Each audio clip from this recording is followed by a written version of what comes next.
Gumawa nga pala ako ngayon ng chicken sandwich pambaon ni Habi. Napakasarap nito. Naalala ko yung nasa airport ako habang naghihintay ako ng aking flight. Ito yung parang lasa na nabibili ko sa coffee shop. So meron na tayong shredded boiled chicken breast dito. Ayan.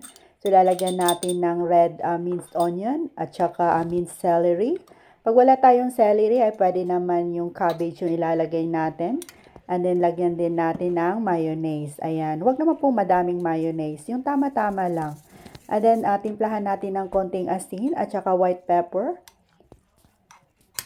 Pwede din naman kayong maglagay ng minced pickles or red bell pepper. So, nasa inyo na po yon. At pagkatapos ay nilagay ko muna to sa fridge ng mga about 30 minutes. At eto na po, gagawa na tayo ng sandwich. Siguro, mas masarap pa to pag yung ating loaf bread ay homemade. Kaya lang, wala na tayong time mag-bake. So, sa susunod na. So, itry nyo na din tong gawin, mga Ma'am Shay. Siguradong magugustuhan nyo rin po.